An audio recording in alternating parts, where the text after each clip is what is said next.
सभी को मेरा प्रणाम, सभी को नमन, वंदन, अभिनंदन। मित्रों,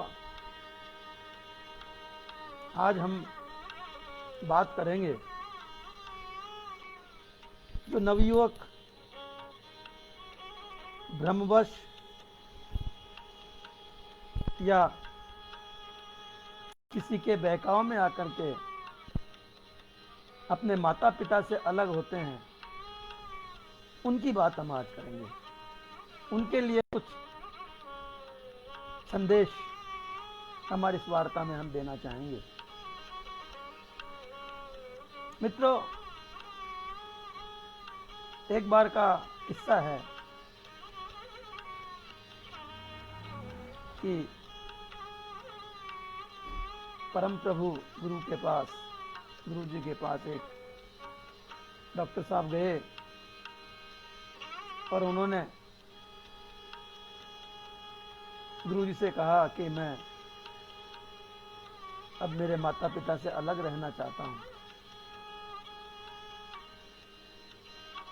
तो गुरु जी ने कहा, क्यों,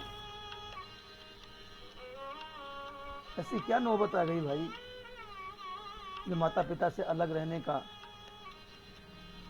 आवश्यकता हो गई? तो उन्होंने कहा कि मेरी माँ जो है अब मुझसे पक्षपात करती है। गुरुदेव समझ गए शायद डॉक्टर साहब की नई नई शादी हुई है, नया नया विवाह हुआ है। उन्होंने डॉक्टर साहब से पूछा कि आपका विवाह हो गया?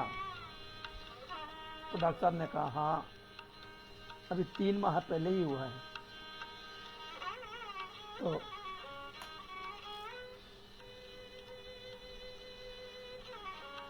गुरुदेव ने कहा, समझ गए कि इन्हें नया नया गुरु मिला है, कि नए नए गुरु महानुभाव इनके घर में आए हैं, उनके द्वारा इनको ये शिक्षा दी गई है कि उसी सीख में बावड़े हो रहे हैं। गुरुदेव ने डॉक्टर साहब से प्रश्न किया कि डॉक्टर साहब, क्या आपके घर वालों का, माता का, पिता का व्यवहार 3 महीने पूर्व भी इसी तरह का था क्या? उससे पहले भी वो क्या तुमसे भेदभाव करते थे क्या?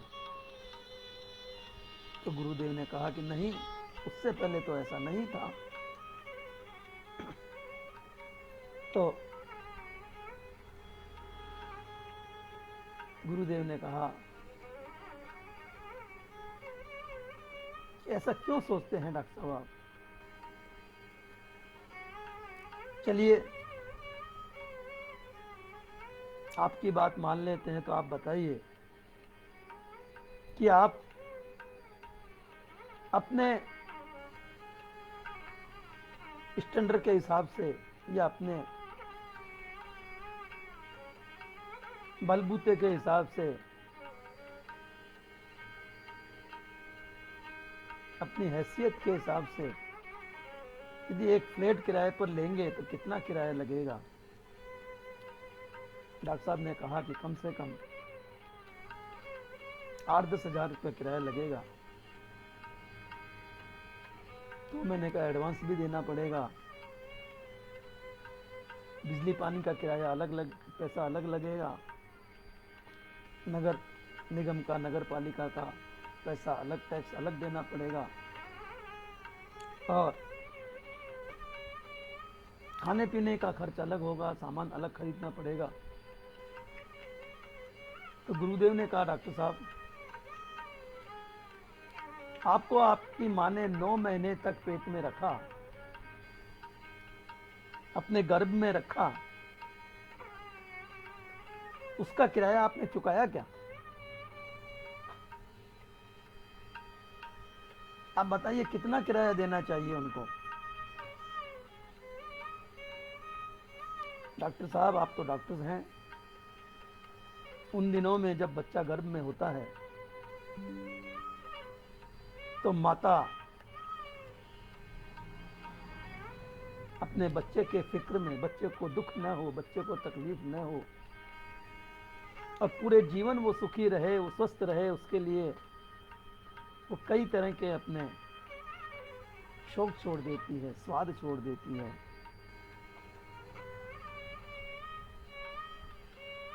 खाने पीने, उठने बैठने, चलने फिरने, घूमने, हर प्रकार से अपने बच्चे का पेट, गर्भ में बैठे बच्चे का हर प्रकार से ख्याल रखती है कि उसे किसी तरह से भी दुख न हो, तकलीफ न हो।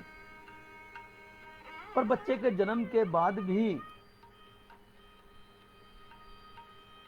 माँ बच्चे का लालन पालन करती है, उसके सुखों का ध्यान रखती है, उसे खाना पीना, चलना दौड़ना, खेलना सब कुछ सिखाती है, अच्छे संस्कार देती है और छोटे मोटे विषयों का ज्ञान भी प्रदान करती है। इसीलिए हमारे वेदों में भगवान के बाद यदि किसी अन्य को गुरु कहा गया है, या भगवान के बाद यदि किसी का स्थान है, तो वो माता का स्थान होता है। और उसके पश्चात ज्ञानी पुरुष का, गुरु का तीसरा स्थान होता है। भौतिक लोक में दूसरा स्थान होता है और आध्यात्मिक लोक में गुरु का तीसरा स्थान होता है, माता का दूसरा स्थान होता है। माता हमारा जीवन संवारती है, हमारा जीवन बनाती है, हमारा शरीर माता की ही देन होती है। और गुरु लोग, ज्ञानी लोग, ज्ञानी पुरुष हमें भगवान से मिलने का रास्ता बताते हैं, जीवन जीने का रास्ता बताते हैं, भले बुरे का ज्ञान सिखाते हैं।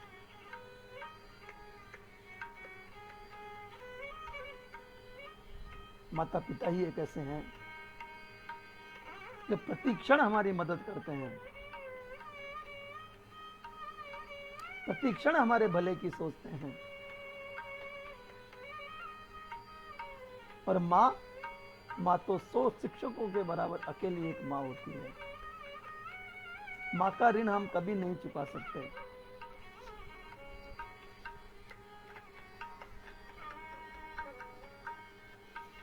तो डॉक्टर साहब, आप माँ की बराबरी किसी से क्या करेंगे? माता पिता ही एक ऐसे होते हैं जो हमारे हजार दोषों को भी नजरअंदाज करके हमारा हित सोचते हैं, हमारे सर्वांगीण विकास के लिए वो हमेशा विचार करते रहते हैं। मन वचन काया से सदैव अर्पित रहते हैं। माता पिता का स्थान कौन ले सकता है? डॉक्टर साहब, महान के जितने भी, विश्व के जितने भी महान पुरुष हुए हैं, उन सबको बनाने में माता का हाथ सबसे बड़ा होता है।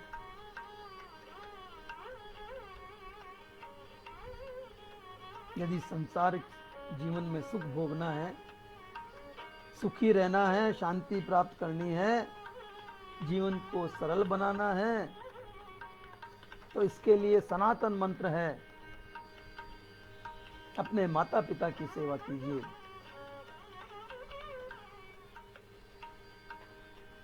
उनके दिल को ठंडक मिलेगी तो दुनिया के तमाम सुख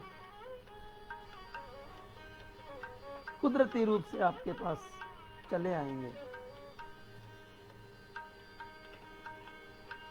घर बैठे आपको सारे सुख मिल जाएंगे। और यदि मुक्ति चाहिए तो फिर ज्ञानी पुरुष के पास जाइए, सुख चाहिए तो माता पिता की सेवा कीजिए।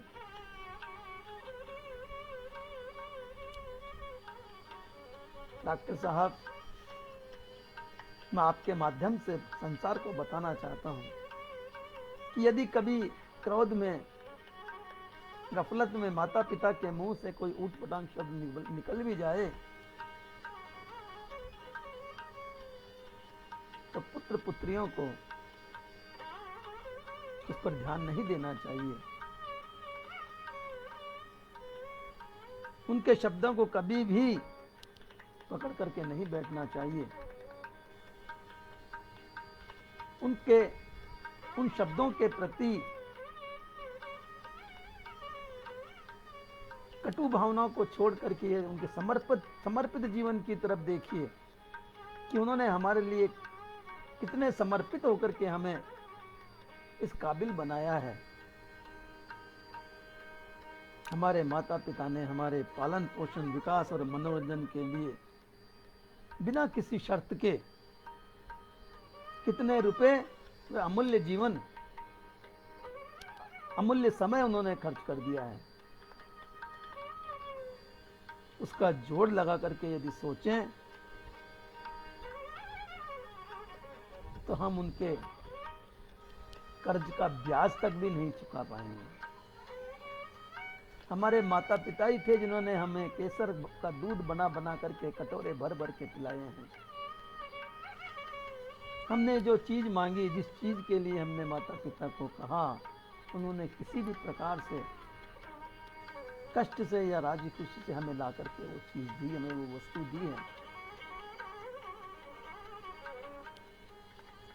उनका प्रेम तो अमूल्य है, उसका हम क्या मूल्य चुका सकते हैं।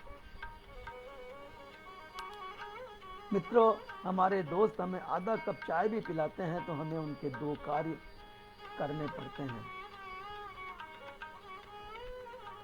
वो रास्ते में मिलते हैं तो हमें उन्हें सलाम करना पड़ता है, नमस्कार करना पड़ता है। उनके मुकाबले हमारे माता पिता ने तो हमें बहुत सुख दिया है, हमारे लिए बहुत कुछ किया है। हम बीमार पड़े तो हमें उपचार उन्होंने दिलाया है, दवा दिलाई, हमारी सेवा करी है।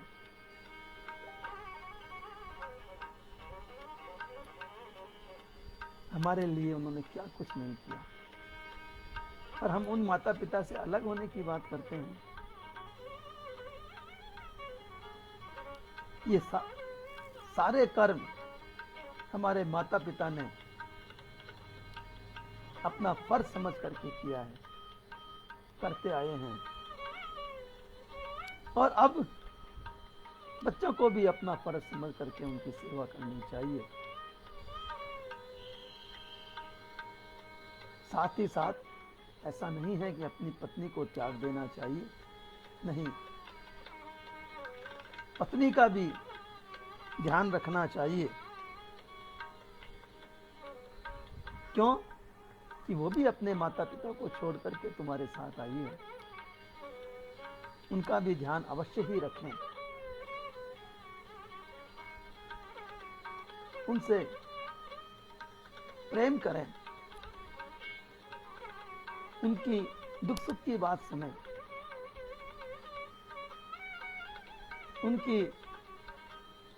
उनको किसी चीज का अभाव न होने दें। एक कवि ने कहा, उसका मैं आपको अर्थ बताता हूं, कि जो इंसान अपने प्राप्त फर्जों का निष्ठा से पालन करता है, उसे सामने से सतयुग यानी सतयुग जैसी सुखदायी सिद्धियां प्राप्त होती हैं। ये प्रयोग करके अनुभव जैसा है, अनुभव प्रयोग करने जैसा है। तो गुरुदेव ने कहा कि डॉक्टर साहब, अपने मूल के एहसास को जानिए और ये सब बातें सुनकर के डॉक्टर साहब ने गुरुदेव से अपनी भूल की क्षमा मांगी और पश्चाताप करने लगे।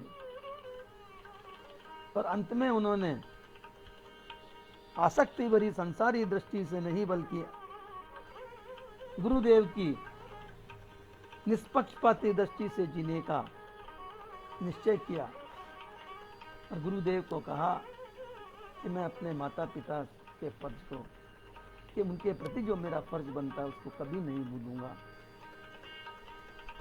मैं पत्नी के फर्ज को भी याद रखूंगा, माता पिता के फर्ज को भी याद रखूंगा, और दोनों को अपनी समझ से, अपनी सेवा से, अपने प्रेम से बखूबी निभाने का प्रयास करूंगा और अपने माता पिता को सुखी रखूंगा, उनका आशीर्वाद प्राप्त करूंगा। मित्रों, माता पिता ही होते हैं, उनका स्थान कोई नहीं ले सकता। एक संसार में पिता ही ऐसा होता है जिसकी चाह होती है, जिसकी इच्छा होती है कि मेरा पुत्र मुझसे भी ऊपर ऊंचा बने, मुझसे भी बड़ा बने, मुझसे भी ज्यादा ज्ञानी बने। ऐसी बात संसार में पिता के अलावा कोई नहीं जानता, कोई नहीं सोच सकता। लोग तो अब आपको बढ़ता देख करके, ऊंचाई पर जाता हुआ देख करके आपकी टांग खींचने का प्रयास करेंगे, आपको नीचे उतारने का प्रयास करेंगे,